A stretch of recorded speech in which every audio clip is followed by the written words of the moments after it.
Welcome everyone. आज हम लोग यूनिट 1 का कंटिन्यूएशन करेंगे। ये पार्ट 3 होगा। जो हम लोग KVS मदान सर का बुक का समरी कर रहे हैं उसका ये पार्ट 3 होगा। इसमें हम देखेंगे Gagne's teaching process, 4 pillar of learning, offline versus online method, MOOC। MOOC का फुल फॉर्म होता है आपका मैसिव ओपन ऑनलाइन कोर्स।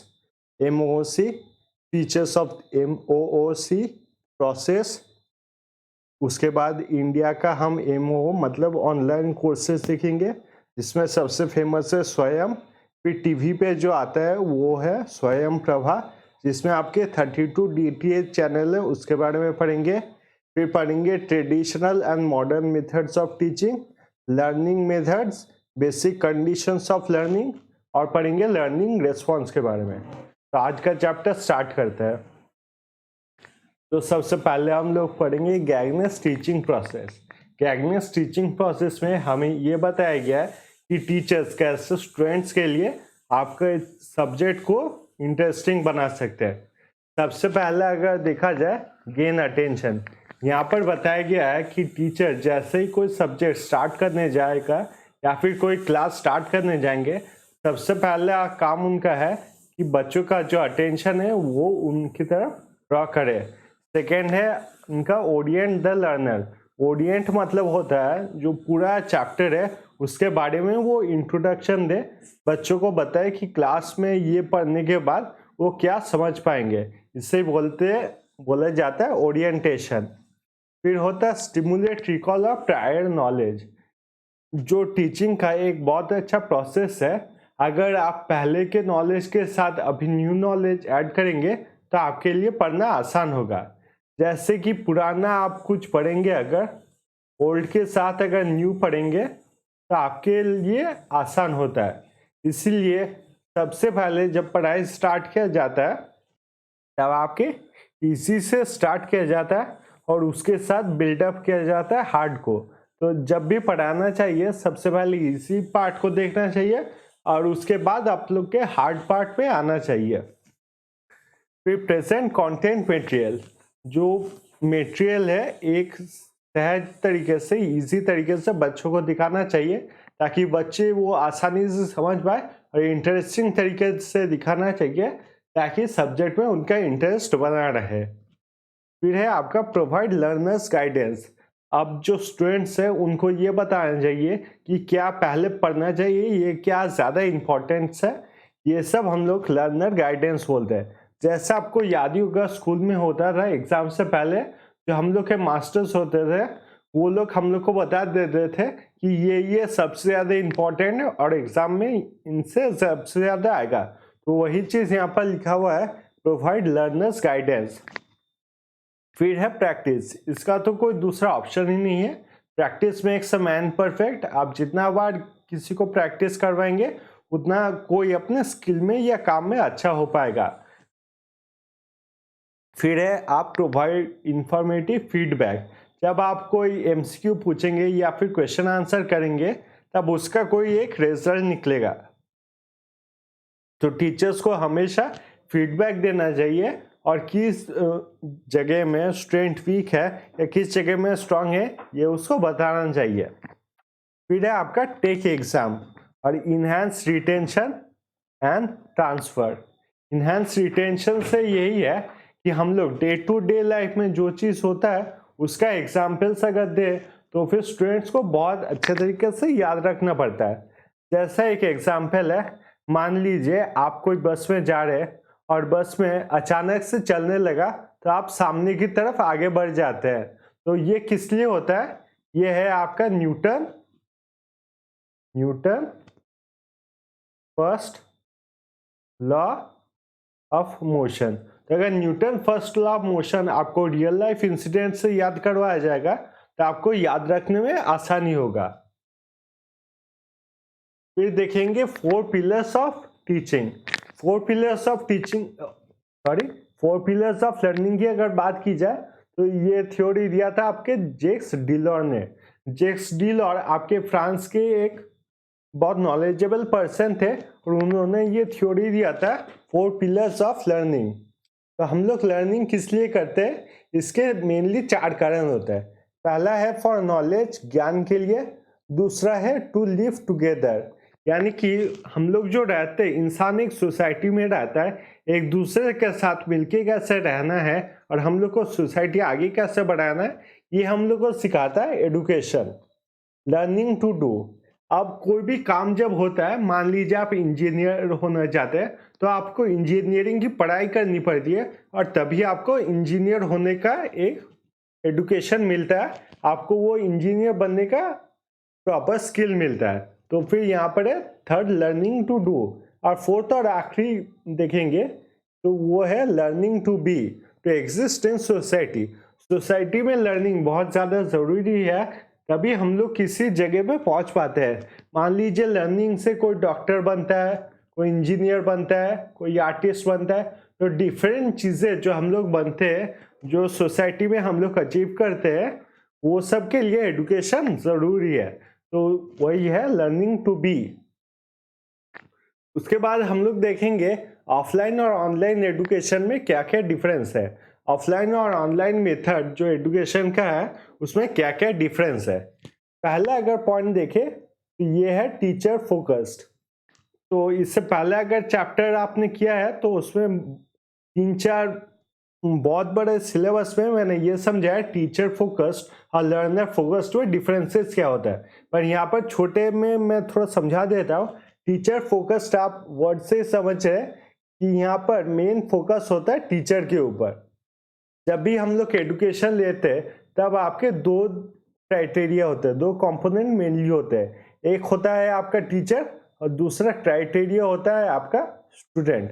तो जितना भी टीचिंग मेथड, लर्निंग मेथड होते हैं, वो मेनली 3 प्रकार के होते हैं। पहला है आपका टीचर फोकस्ड ओरिएंटेड मेथड, दूसरा है आपका मिडिल मेथड और तीसरा आपका स्टूडेंट या फिर लर्नर फोकस्ड मेथड। तो ये तीनों तरीके से हम लोग पढ़ाई कर सकते हैं। तो यहाँ पर टीचर फोकस का मतलब क्या होता है? टीचर फोकस का मतलब होता है पढ़ाई का जो मेन फोकस होता है वो टीचर के ऊपर ही होता है। तो आप कभी अगर क्लास में पढ़ाई करेंगे तो मेनली फोकस जो होगा वो टीचर के ऊपर ही होगा कि टीचर कितना पढ़ा सकते हैं, क्या क्या पढ़ाएंगे। तो वो हो गया teacher focused offline method. Online method में अगर जाना चाहे तो ऑनलाइन मेथड में क्या होगा? तो ऑनलाइन मेथड होगा स्टूडेंट ओरिएंटेड। क्योंकि ऑनलाइन में देखिए आप कभी भी वीडियो को चाहे तो पॉज कर सकते हैं, वीडियो को फिर से स्टार्ट कर सकते हैं। आप अगर चाहे तो ये वीडियो ऐसे देख सकते हैं जैसे कैरिमनियाडी का कोई वीडियो देख रहे टाइम पास कर सकते हैं, या फिर एक पेन और कॉपी लेके सीरियसली ये सब नोट डाउन कर सकते हैं। जो भी करना है आपकी मर्जी है। तो इसलिए इसे बोला जाता है लर्नर फोकस्ड, कि जो स्टूडेंट है उसका फोकस कितना है, वही होता है इसका मेन क्राइटेरिया। फिर आएंगे हम लोग लर्निंग इज पैसिव। इसमें जो ऑफलाइन मेथड में लर्निंग होता है वो पैसिव तरीके से होता है। मतलब अगर आपका मन ना भी हो तब भी आपको वहाँ पर पढ़ाई करना पड़ता है। आप मान लीजिए क्लासरूम में बैठे हुए हैं और टीचर पढ़ा रहा है, तो आपका वो जिम्मेदारी है कि आपको पढ़ाई करना ही होगा। तो यहाँ पर इसलिए बोला गया है लर्निंग इज पैसिव। यहाँ पर लर्निंग इज पैसिव नहीं, यहाँ पर लर्निंग इज एक्टिव। क्योंकि आप लोग पढ़ाई के लिए मोटिवेटेड है, आप लोग यूजीसी नेट क्रैक करना चाहते हैं, इसलिए यूट्यूब पे जाके आपने वीडियो खोजा होगा। खोजने के बाद आपको ये वीडियो मिला और फिर ये वीडियो देखना आपने स्टार्ट किया, आपने इस वीडियो से पढ़ाई करना स्टार्ट किया। तो लर्निंग इज एक्टिव, आप लोग का मन है इसलिए आप लोग यहाँ पर आके पढ़ाई कर रहे हैं। तो ये होता है ऑनलाइन मेथड में। तीसरे नंबर पे अगर आएंगे तो फिर देखेंगे इंस्ट्रक्शनल स्ट्रेटजीज वर्बल। क्योंकि कोई टीचर क्लास में आते हैं, क्लास में आके वो अपना लेक्चर प्रेजेंट करते हैं और वही लेक्चर हम लोग को नोट डाउन करना पड़ता है। कोई क्वेश्चन होता है तो हम लोग पूछ सकते हैं। तो इंस्ट्रक्शन का मेथड जो है वो वर्बल होता है। यहाँ पर अगर देखेंगे तो इंस्ट्रक्शनल का मेथड जो है वो मल्टीमीडिया। मल्टीमीडिया का मतलब यही होता है कि अगर हम लोग कोई इंफॉर्मेशन देने के लिए वीडियो, साउंड, ग्राफ ये सब अगर यूज करें तो वही होता है मल्टीमीडिया। जैसे कि आप देखते ही हैं कि बहुत जगह पे यूट्यूब वीडियोस में एनिमेटेड वीडियोस दिए जाते हैं ताकि बच्चों को ज़्यादा आसानी से समझ में आए। तो उसी चीज़ को कहा जाता है इंस्ट्रक्शनल स्ट्रेटजी इज मल्टीमीडिया। चौथा नंबर अगर पॉइंट देखेंगे तो वहाँ पर है interaction between students and technology in less. अब अगर आप क्लास में जाएंगे और क्लास में जाके पढ़ाई करेंगे जो हम लोग सभी करते हैं नॉर्मल तरीके से, तो उसमें कोई आपका टेक्नोलॉजी का कोई योगदान ही नहीं है। यहाँ पर लेस बोला गया, पर अगर इंडिया में देखें तो कोई भी किसी भी तरीके का रिलेशन है ही नहीं। पर अगर वही जगह आप अगर ऑनलाइन मेथड में करेंगे तो फिर स्टूडेंट और टेक्नोलॉजी का काफ़ी अच्छा कॉम्बिनेशन बनता है कि स्टूडेंट को ऐप डाउनलोड करना पड़ता है, सर्च करना पड़ता है, कौन सा कोर्स खरीदेंगे वो देखना पड़ता है। तो टेक्नोलॉजी और स्टूडेंट्स का एक बहुत अच्छा कनेक्शन बनता है। अगर ऑफलाइन में देखें तो ऑफलाइन में जो मेनली फेमस है जिसके लिए ऑफलाइन, वो है आपका फेस टू फेस इंटरेक्शन। क्योंकि आप जब ऑफलाइन में रहते हैं, आपको जैसा मैंने पहले ही डिस्कस किया था कि हम लोग का अगर पढ़ने का मन ना भी हो तब भी हम लोग को पढ़ना पड़ता है, क्योंकि हम लोग का फेस टू फेस इंटरेक्शन होता है और वहाँ पर हम लोग पे कुछ रिस्पॉन्सिबिलिटीज रहती है। पर जब हम ऑनलाइन क्लास करते हैं तब फेस टू फेस इंटरेक्शन बहुत कम होता है। Face to face interaction online course में होता है जहाँ पर आपके पेड कोर्सेस होते हैं, और यहाँ पेड कोर्सेस में भी फीस काफ़ी हाई रहती है और आप अगर चाहे तो उतना अच्छे तरीके से फेस टू फेस नहीं होता है जितना हम लोग के ऑफलाइन मेथड में होता है। अगर 6 नंबर पॉइंट देखें तो duration of study is fixed. इसमें क्या होता है, ड्यूरेशन फिक्स किया जाता है।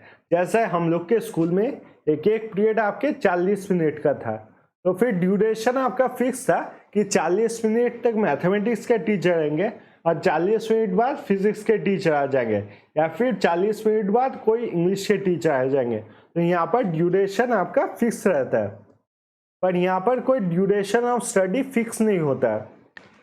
जैसा कि आप अगर मेरा पहला वीडियो देखेंगे तो वो करीब 25-26 मिनट का है, अगला वीडियो देखेंगे तो वो 50 मिनट का है, और ये वीडियो तो मुझे भी नहीं पता कि इतने मिनट का होगा। तो ये ड्यूरेशन ऑफ स्टडी कोई फिक्स नहीं रहता। ये डिफरेंसेस होते हैं ऑनलाइन वर्सेस ऑफलाइन मेथड में। अब देखेंगे मैसिव ओपन ऑनलाइन कोर्स। इसे अगर शॉर्ट फॉर्म में देखा जाए तो ये होता है MOOC। इसे massive online open online course क्यों कहा जाता है? पहला वर्ड देखते हैं मैसिव। मैसिव इसलिए कहा जाता है क्योंकि कोई ठीक नहीं है कोई कोर्स कितने बच्चे कर लेंगे। शायद वो वीडियो एक बच्चा देखे, 100 बच्चे देखें, या फिर हो सकते 10 लाख 20 लाख बच्चे भी उस वीडियो को देख सकते हैं, इसलिए बोला जाता है उसको मैसिव। फिर आता है ओपन, क्योंकि आप कोई भी ऑनलाइन कोर्स में रजिस्टर करना जाओगे तो उसके लिए आपको अलग से आईडी नहीं मांगता, आपसे आधार कार्ड का लिंक नहीं मांगता, इसलिए वो एक ओपन सोर्स है और कोई भी जाके वहाँ पर अपना एडमिशन करवा सकता है। उसके लिए कोई अलग से आपको एग्जाम नहीं देना पड़ता है, इसलिए ओपन। ऑनलाइन तो बहुत ऑब्वियस है, ऑनलाइन क्यों बोला जाता है, क्योंकि वो एक ऑनलाइन मेथड ऑफ एजुकेशन होता है। और अगर लास्ट देखा जाएगा तो कोर्स, क्योंकि वो भी एक एजुकेशन का कोर्स होता है, इसलिए उसे एजुकेशनल कोर्स बोला गया। तो MOOC क्या है? Massive open online course. India में अगर देखा जाए तो India is the second largest user of MOOC। तो ओपन ऑनलाइन कोर्स का जो यूज है सबसे ज्यादा कौन करता है? तो USA, और USA के बाद सेकेंड नंबर पे कौन आता है? तो फिर सेकेंड नंबर पे आता है इंडिया। अब MOOC जो है वो 2 प्रकार के होते हैं। एक होता है आपका CMOOC और दूसरा होता है आपका XMOOC। तो इसमें डिफरेंस क्या है? अगर CMOOC की बात करेंगे तो इसमें आपका मतलब जो कोर्स होता है उसमें कोई चेंजेस नहीं रहता है। जैसे आप कोई पेड कोर्सेस लेते हैं तो पेड कोर्सेस में आपका जो सिलेबस है वो पहले से डिसाइडेड रहता है। आपका जो सिलेबस रहता है वो पहले से डिसाइडेड रहता है, इसके बाद ये होगा और उसी के हिसाब से पढ़ाया जाता है। तो वो होता है आपका XMOOC। जिसमें आपका किसी भी तरीके का चेंज नहीं किया जा सकता। जैसा आपको पहले बताया गया वैसे सिलेबस होगा।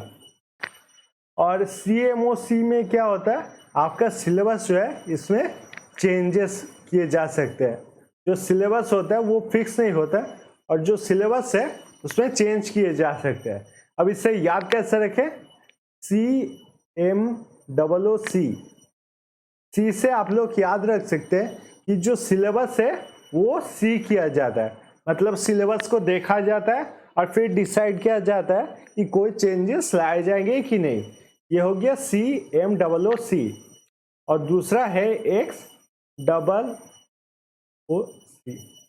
XMMOC में क्या होता है, X रहता है, मतलब जो सिलेबस पहले से डिसाइडेड है वो सिलेबस में कोई चेंजेस नहीं लिए जाएंगे, वो सिलेबस फिक्स्ड रहेगा, इसीलिए आपका X दिया हुआ कि no change to the syllabus.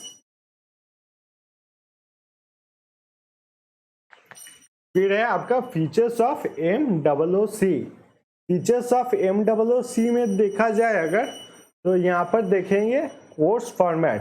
जैसा मैंने बताया कि सिलेबस जो है पहले से डिसाइडेड रहता है, तो सिलेबस से ज़्यादातर टाइम पे पहले से डिसाइडेड रहता है। अब वो कोर्स आप अपने स्पीड से चल सकते हैं या फिर वो जो आप ऐप लेंगे या फिर ऑनलाइन सब्सक्राइब करेंगे उसके हिसाब से चल सकते हैं। शेड्यूल्ड में क्या होता है, मान लीजिए आप लोगों को पेमेंट के लिए मांगता है और कहा जाता है कि आप ये कोर्स तो कर सकते हैं, ये 6 महीने के लिए ओपन है, ये 6 महीने जितना आप चाहे कोर्स को रिपीट कर सकते हैं या फिर क्वेश्चन कर सकते हैं, पर ये सिर्फ 6 महीने के लिए ही ओपन है।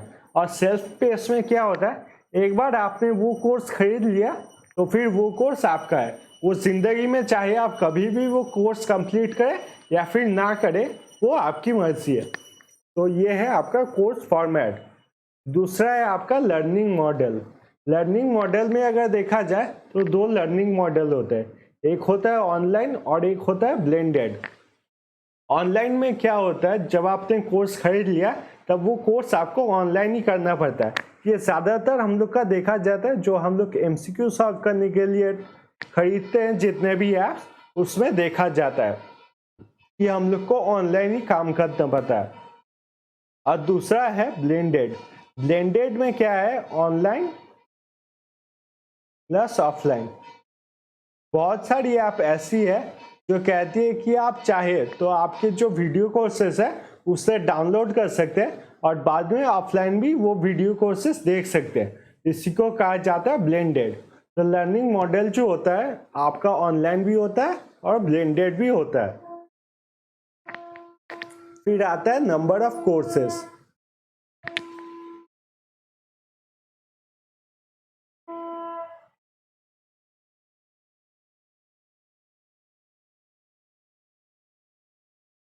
नंबर ऑफ कोर्सेस में एप्लीकेशन टू एप्लीकेशन आपका वैरी होता है।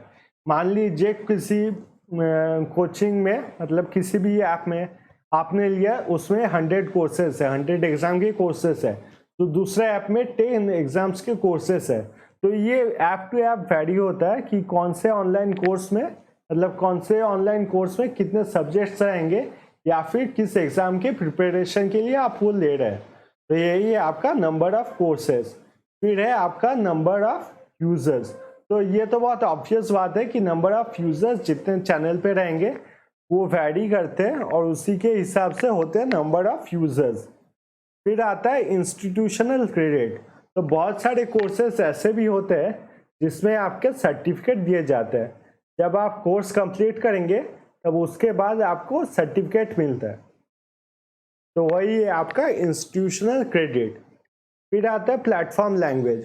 प्लेटफॉर्म लैंग्वेज मतलब आप जब कोई ऐप डाउनलोड कर रहे हैं तो वो किस लैंग्वेज में हो रहा है, इंग्लिश, हिंदी, तमिल, तेलुगु, वही है आपका प्लेटफॉर्म लैंग्वेज। फिर है आपका ऐप प्लेटफॉर्म। कोई भी आप ऐप जब डाउनलोड कर रहे हैं तो आप किस में यूज़ कर सकते हैं, मोबाइल में यूज़ कर सकते हैं, लैपटॉप में यूज़ कर सकते हैं, टीवी में देख सकते हैं कि नहीं, वही है आपका ऐप प्लेटफॉर्म। फिर है आपका process of MOOC courses. Process में अगर देखा जाए तो हम देखते हैं कि MOOC कोर्स जब हम लेना चाहते हैं तब हम लोग को क्या क्या करना पड़ता है।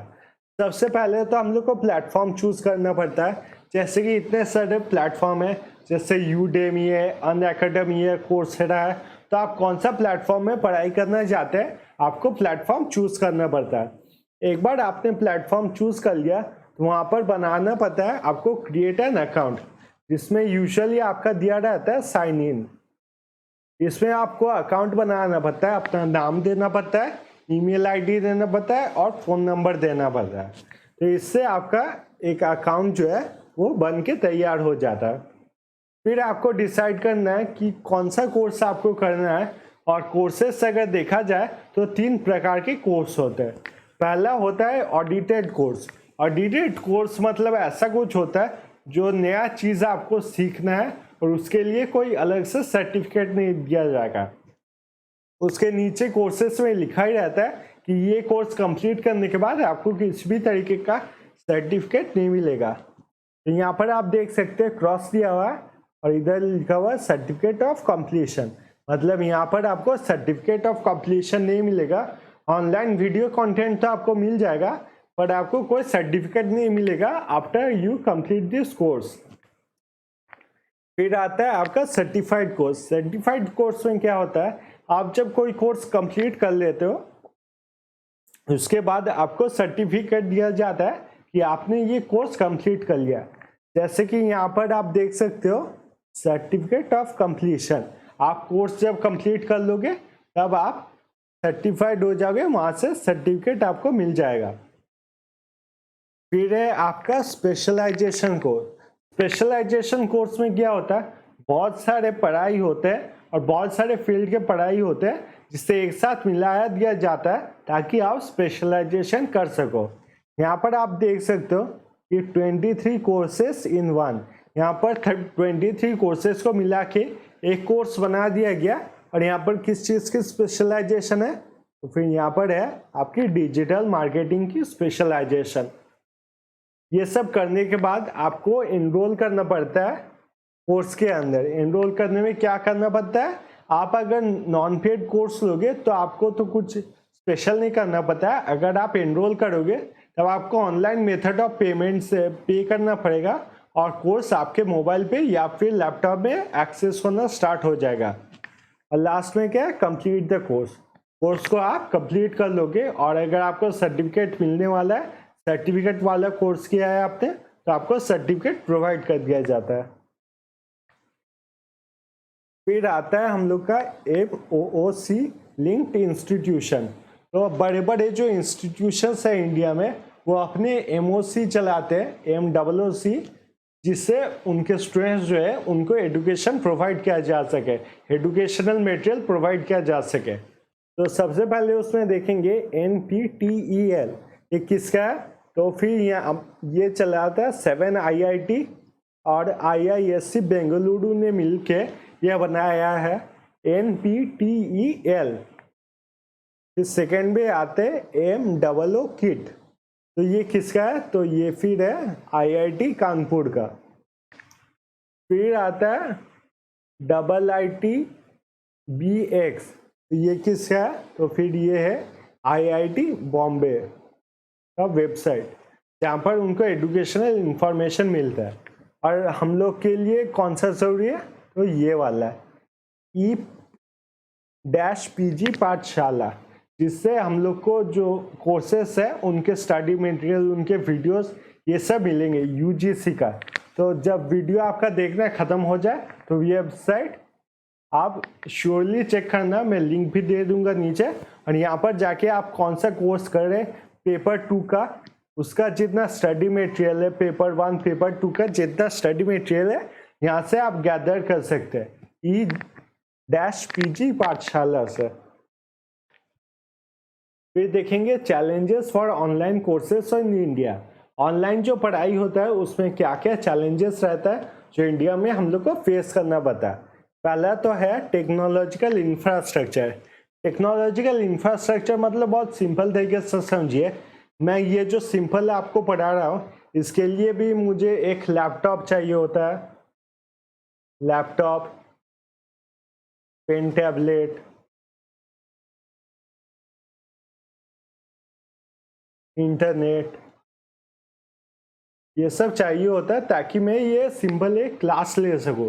तो जो समझ लीजिए जो बोर्ड में पढ़ाते हैं या फिर एनिमेशन करवा के पढ़ाते हैं, उनका टेक्नोलॉजी में कितना ज़्यादा हाथ होता है या फिर उनको टेक्नोलॉजी का कितना ज़्यादा हेल्प लेना पड़ता है। तो इंडिया में टेक्नोलॉजिकल इंफ्रास्ट्रक्चर इतना ज़्यादा इम्प्रूव नहीं है, इसलिए चैलेंज है ये इंडिया में, पर इससे हम लोग बहुत जल्दी आगे बढ़ रहे हैं। फिर आता है इन्वेस्टमेंट। जैसा मैंने बताया ये टेक्नोलॉजी बहुत सारा चीज़ खरीदना पड़ता है ताकि आप क्लासेस ले पाए, तो इसके लिए बहुत सारा इन्वेस्टमेंट करना पड़ता है। ये भी एक चैलेंज है क्योंकि हमारे ज़्यादातर घरों में इतना ज़्यादा पैसा होता नहीं है। फिर है आपका डाइवर्सिफाइड नीड्स। डाइवर्सिफाइड नीड्स का मतलब ये है, मैंने पकड़ लिया ये क्लास किया है, ये क्लास मैंने यूजीसी नेट के लिए कंप्लीट किया है, ठीक है।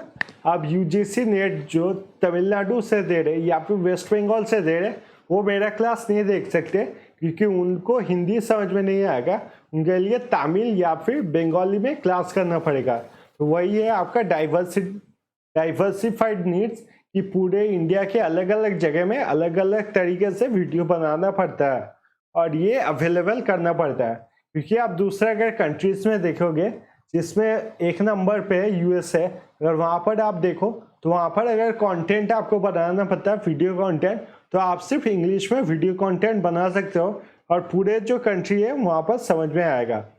पर इंडिया में ऐसा केस नहीं है कि इंडिया डाइवर्सिफाइड कंट्री है और हमारे डाइवर्सिफाइड नीड्स है।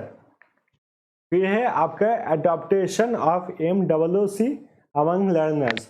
अब बहुत सारे एजुकेशन के ऐसे स्टूडेंट्स भी है जो कि इससे प्रेफर नहीं करते, क्योंकि अभी भी आप देखेंगे बहुत सारे ऐसे कोचिंग इंस्टीट्यूट्स हैं जो कि बहुत अच्छे तरीके से चलते हैं। ऑफलाइन कोचिंग इंस्टीट्यूट्स वो इसलिए बहुत अच्छे तरीके से चलते हैं क्योंकि स्टूडेंट इस पर बिलीव नहीं करते और स्टूडेंट्स मानते हैं, अभी भी ये मानते हैं कि ऑफलाइन कोर्सेस उनके लिए बेटर होंगे। फिर आता है आपका क्वालिटी ऑफ टीचर।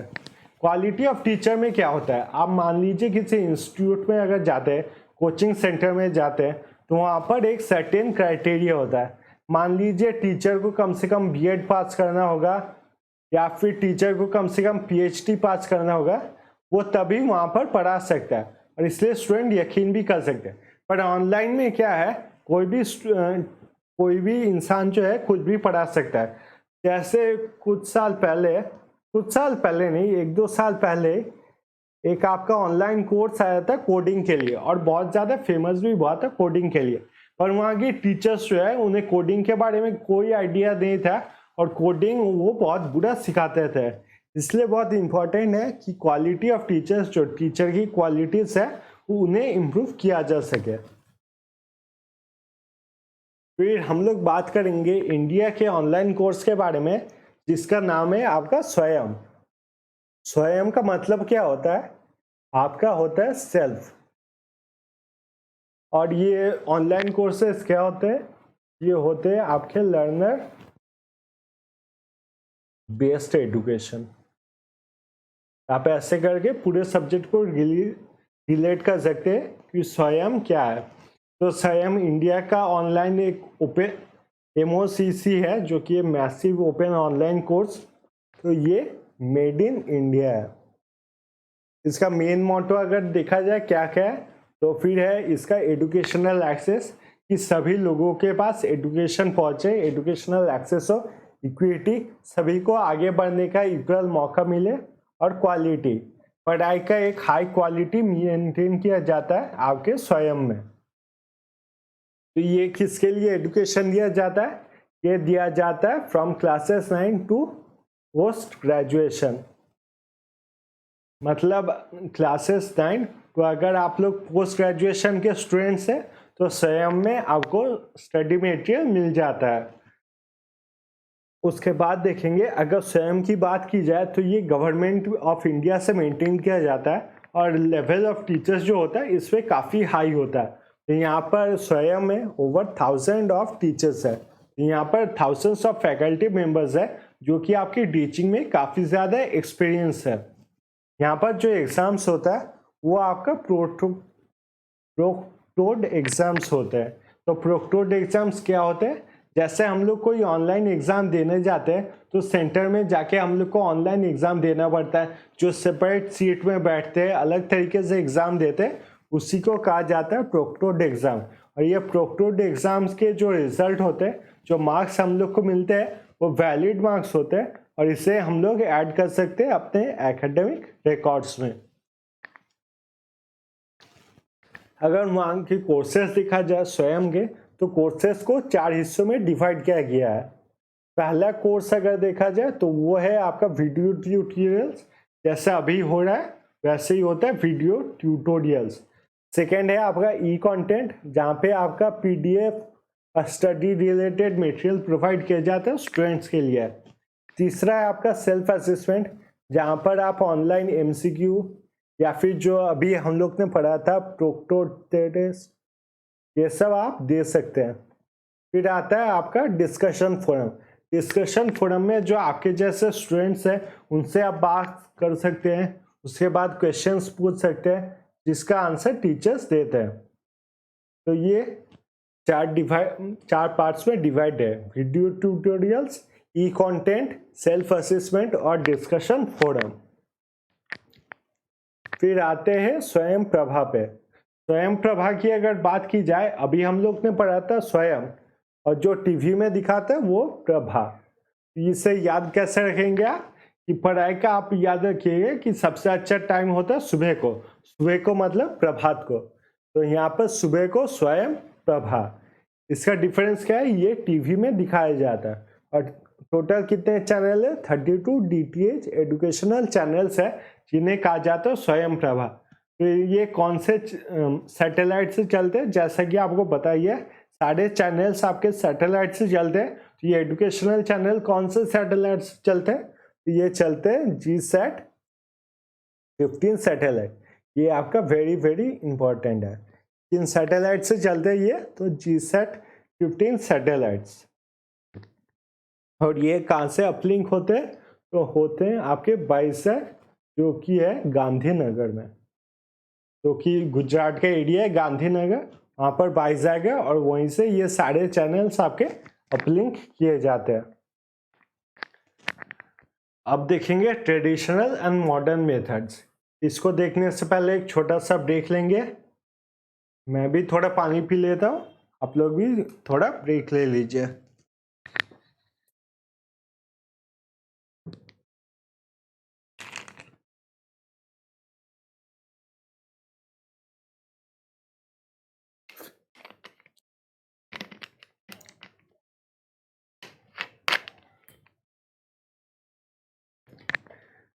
चलिए चैप्टर पे फिर से वापस आते हैं। ट्रेडिशनल और मॉडर्न मेथड। ट्रेडिशनल मेथड क्या है? ये जो ओल्ड मेथड है, जो पुराने टाइम में यूज किया जाता है, उसी को कहा जाता है ट्रेडिशनल। और फिर मॉडर्न क्या है? मॉडर्न है आपका न्यू मेथड, जो आज के टाइम पे यूज किया जाता है, उसे कहा गया है मॉडर्न मेथड। तो ट्रेडिशनल मेथड ऑफ स्टडिंग में क्या होता था? Memorisation is given importance. जो याद करना होता था, जिसे हम लोग बोलते हैं रट्टा मारना, उसे इम्पोर्टेंस दिया जाता था कि जो जितना ज़्यादा रट्टा मार सकेगा वो उतना अच्छा होगा उसके लिए। अगर न्यू मेथड में देखा जाएगा, understanding the fact is given importance. Fact को समझना पड़ता है, अंडरस्टैंड करना पड़ता है, और उसी को ज़्यादा इम्पोर्टेंस दिया जाएगा। आप देखेंगे जो पहले थ्योरी बेस्ड एग्जाम्स थे, जो आपको थ्योरी लिखना पड़ता था, आंसर लिखना पड़ता था, वो अभी चेंज करके एमसीक्यू टाइप क्वेश्चंस बना दिए गए हैं। ज़्यादातर एग्जाम्स में आपके एमसीक्यू टाइप क्वेश्चन बना दिए गए हैं कि वहाँ पर आपको अंडरस्टैंडिंग लगता है, थ्योरी नहीं लगता है। थ्योरी कब लगता था? जब आपको रट्टा मारना पड़ता था, अंडरस्टैंडिंग नहीं लगता था। मेमोराइजेशन को ज़्यादा आपका प्रायोरिटी दिया जाता था। सेकेंड में अगर देखा जाए तो इसका फाइनल एम जो होता है वो डिग्री होता है। तो याद रखने का यही मतलब होता है कि हम लोग को ज़्यादा से ज़्यादा मार्क्स मिले। जब मार्क्स अच्छा मिलेगा तब रिजल्ट अच्छा होगा और आपका डिग्री भी अच्छा होगा।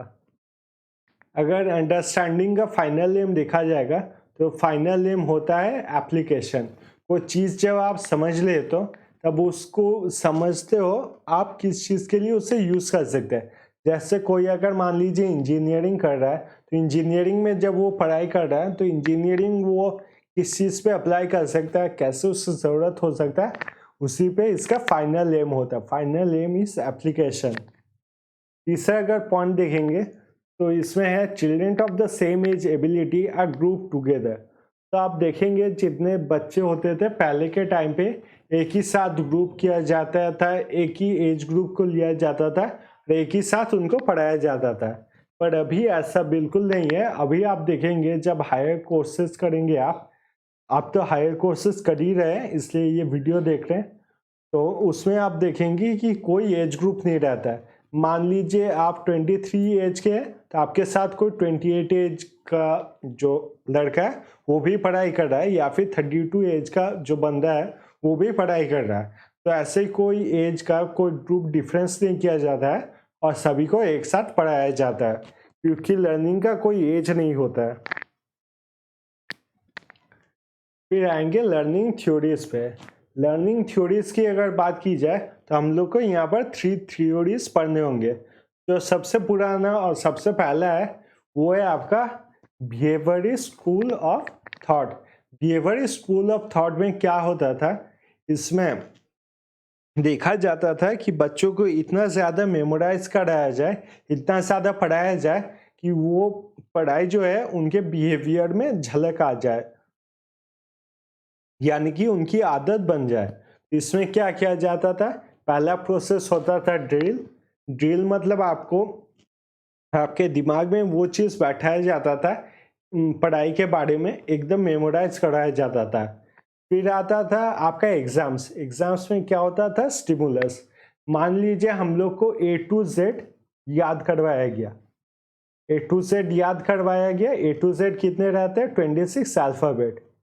फिर एग्जाम में हम लोग को स्टिमुलस दिया गया।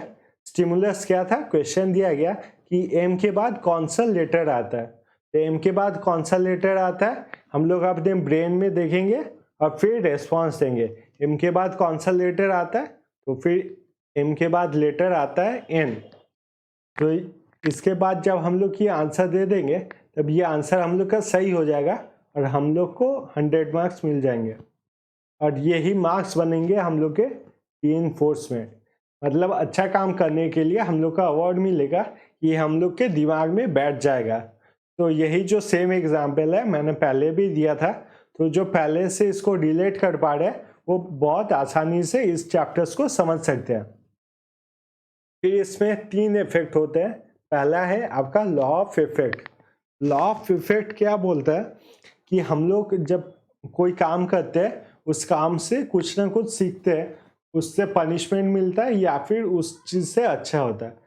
एक एग्जाम्पल देता हूँ ताकि आपको आसानी से समझ में आए। पकड़ लीजिए आप जब छोटे थे आपने देखा था कि गर्म दूध एक केटली पे बैठा हुआ है और आपने हीटर के ऊपर जाके उंगली लगा दिया था।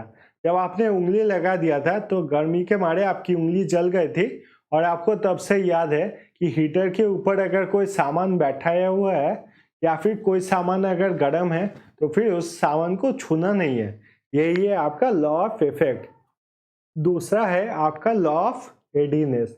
लॉ ऑफ रेडीनेस हम लोग विलिंगनेस भी बोल सकते हैं कि कोई चीज़ सीखने के लिए आपको कितना मन है।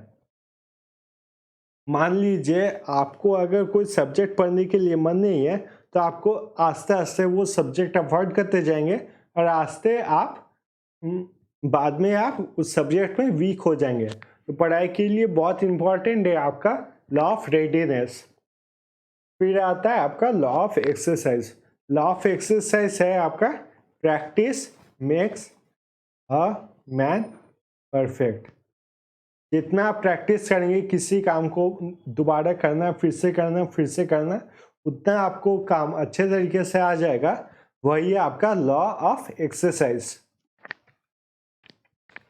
फिर है आपका कॉन्जिविस्ट स्कूल ऑफ थॉट। कॉन्जिविस्ट वर्ड का अर्थ है, तो ये कॉन्जिविस्ट आया है आपके ब्रेन से।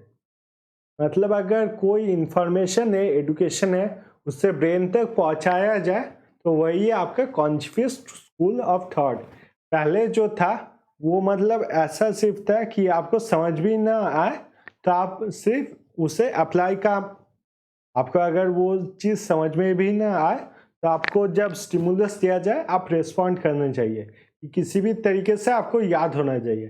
पर यहाँ पर देखा गया कॉन्शियस थॉट में कि स्टूडेंट्स को जो है उनको अंडरस्टैंड करवाना चाहिए, उनको समझ के अगर वो पढ़ेंगे तो फिर ज़्यादा अच्छे से उसे याद भी रख पाएंगे, और जब स्टिमुलस दिया जाएगा या फिर क्वेश्चंस दिया जाएंगे तो फिर वो रिस्पॉन्स भी कर सकते हैं। तो इसलिए बनाया गया स्ट्रक्चर्ड सिस्टम, और यहाँ पर मेनली इम्पोर्टेंस दिया गया फिर अंडरस्टैंडिंग को।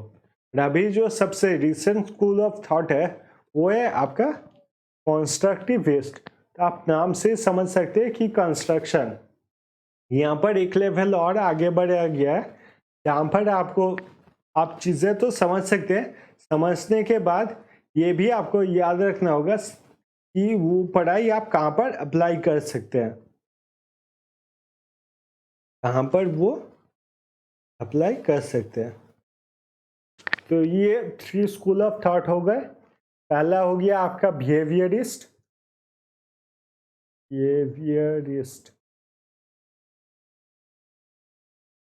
जहां पर आपको सिर्फ रट्टा मारना है। दूसरा आ गया आपका कॉन्जिविस्ट,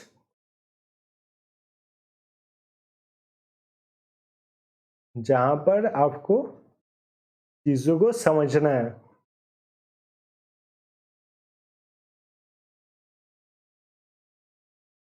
और तीसरा आ गया आपका कंस्ट्रक्टिविस्ट, जहां पर आपको समझे हुए मटेरियल्स को अप्लाई भी करना है, रियल लाइफ सिचुएशन में कहाँ मेरे क्या काम आएगा उसे अप्लाई करना है। ये है 3 थ्योरीज या फिर 3 स्कूल ऑफ थॉट।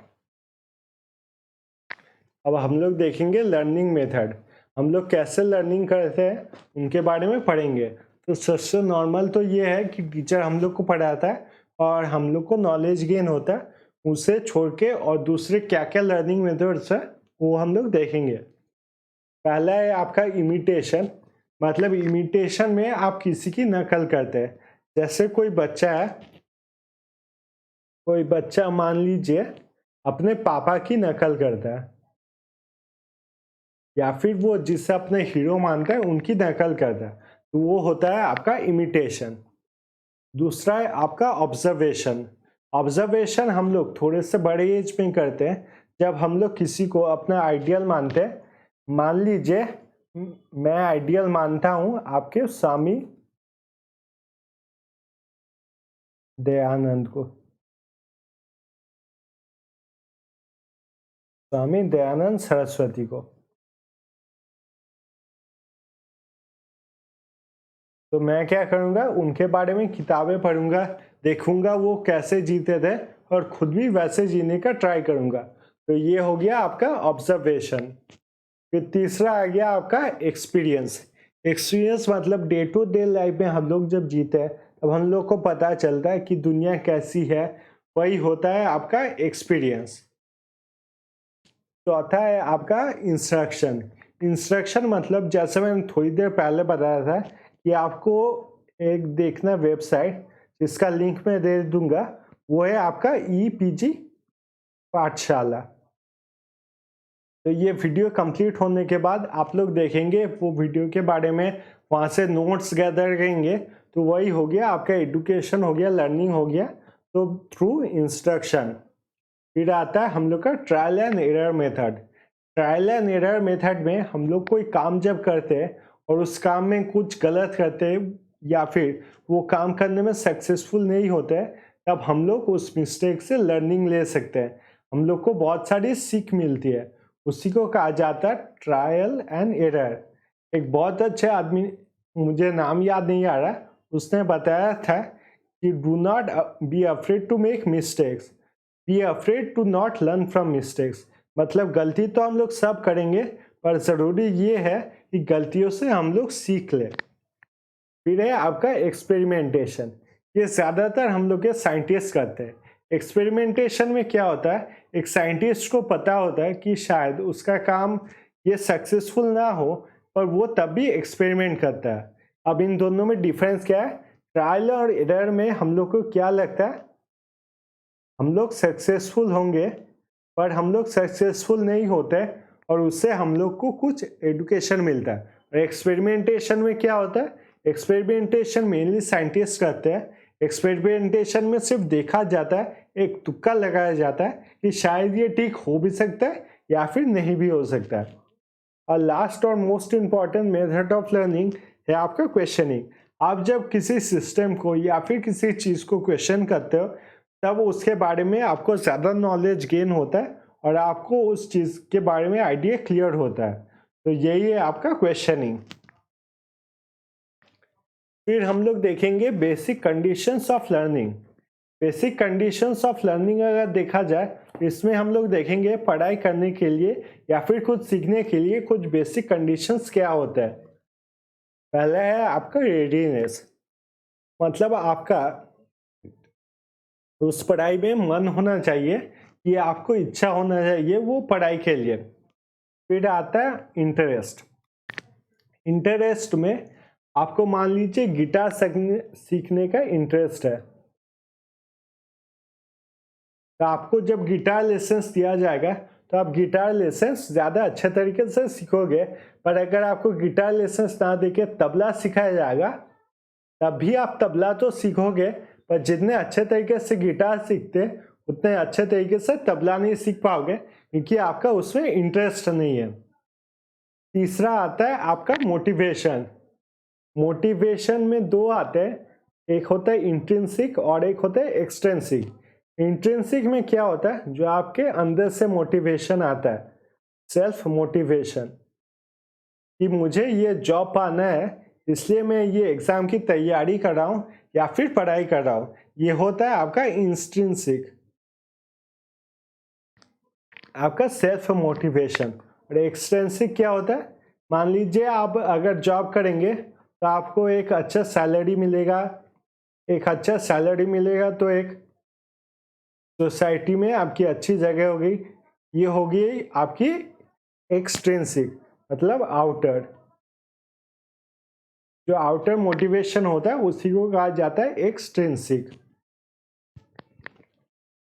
फिर आता है हम लोग का लर्नर रेस्पॉन्स। लर्नर रेस्पॉन्स क्या होता है, लर्नर रेस्पॉन्स, लर्नर रेस्पॉन्स में थ्योरी दिया गया है कि अगर स्टूडेंट्स को पढ़ने का मन नहीं है तो टीचर्स कैसे उनके पढ़ाई के लिए मतलब उन्हें मोटिवेट कर सकते हैं। तो इसके लिए वो कर सकते हैं प्रॉम्प्टिंग। तो मान लीजिए टीचर जो है कोई क्वेश्चन पूछ रहे हैं और उस क्वेश्चन का आंसर स्टूडेंट से पूछ रहे हैं। जैसे मैं एक क्वेश्चन पूछ रहा हूँ कि आपके MOC MOOC जो होते हैं वो किन प्रकार के होते हैं। तो आप लोग में से अगर कोई आंसर नहीं दे पाएगा तो मैं आस्ते आस्ते उसका ऑप्शन देने लगूंगा, CMOOC और दूसरा होता है XMOOC। इनमें डिफरेंस क्या होता है, सी में क्या होता है, हम लोग सी कर सकते हैं सिलेबस को, मतलब इसमें चेंजेस ला सकते हैं। और XMOOC में क्या है, नो चेंजेस, तो चेंजेस हम लोग नहीं ला सकते। यही होता है प्रॉम्प्टिंग, कि आप क्लास में कोई क्वेश्चन पूछिए और बच्चों को ज़्यादातर आंसर बता दीजिए ताकि वो बाकी आंसर बता पाए। फिर होता है रीडायरेक्शन। रीडायरेक्शन में क्या किया जाता है, मान लीजिए कोई स्टूडेंट है उसको अगर आंसर नहीं पता तो फिर आप उसी क्वेश्चन को रीडायरेक्ट कर दीजिए दूसरे स्टूडेंट पे। इससे क्या होता है, जो पूरा क्लास होता है उस पूरे क्लास का मन होता है क्वेश्चन के ऊपर कि अगला हो सकता है यही सेम क्वेश्चन मुझसे भी पूछा जाए। तो यही होता है रीडायरेक्शन का फायदा। तीसरा है आपका इंक्रीजिंग क्रिटिकल नॉलेज। जो क्रिटिकल नॉलेज है उसे इंक्रीज करने में फायदा होता है। जैसे कि आपका यहाँ पर हम लोग ने पढ़ा कि MOOC में आप जब एनरोल करते हैं तब क्या क्या प्रोसेस आपको फॉलो करना पड़ता है। तो ये हो गया, आपको पहले सिलेक्ट करना पड़ता है, फिर आपको साइन इन करना पड़ता है, फिर आपको कोर्स का सिलेक्शन करना पड़ता है कि आप कौन से कोर्स करना चाहोगे। उस कोर्स में फिर एनरोल करना पड़ता है। एनरोल करने के बाद होता है, ये होता है आपका कंप्लीशन। तो आपका जो क्रिटिकल नॉलेज है उसे इंक्रीज किया जाता है। ये कोई थ्योरी बेसिस नहीं है, ये डे टू डे लाइफ एक क्रिटिकल नॉलेज है जो आप आसानी से याद रख सकते हैं। फिर आता है seeking further information. Seeking further information में मान लीजिए कोई क्वेश्चन पूछा गया और उसका आंसर भी दे दिया गया, तो फिर उसके बाद आप क्या कर सकते हैं। मान लीजिए क्वेश्चन था कि स्वयं प्रभा क्या है, तो सबसे पहले लिखते हैं, ये थोड़ा क्लीन कर देते तब हम लोग को आसानी होगा।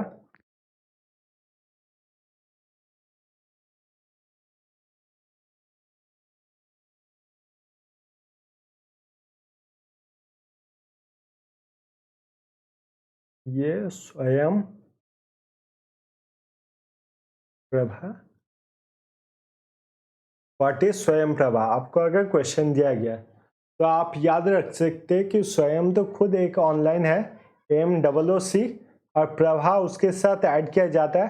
प्रभात से क्या याद रखते हैं, सुबह को हम लोग को जो पढ़ाई करना पड़ता है, मतलब ये टीवी चैनल पे जो एजुकेशनल चैनल्स होते हैं उसके बारे में है। तो स्वयं प्रभा टीवी चैनल से कितने चैनल रहते हैं, तो फिर आपके 32 DTH चैनल। और ये कहाँ से आते हैं, तो फिर ये आते हैं आपके गांधी नगर से। और कौन से सैटेलाइट से ये देखा जाता है, इसे देखा जाता है GSAT 15 से।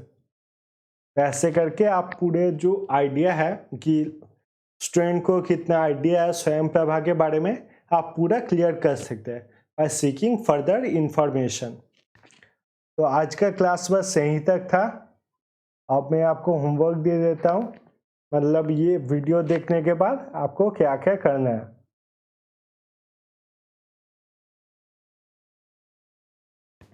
आपको सबसे पहले तो मैं वेबसाइट दे दूंगा, EPG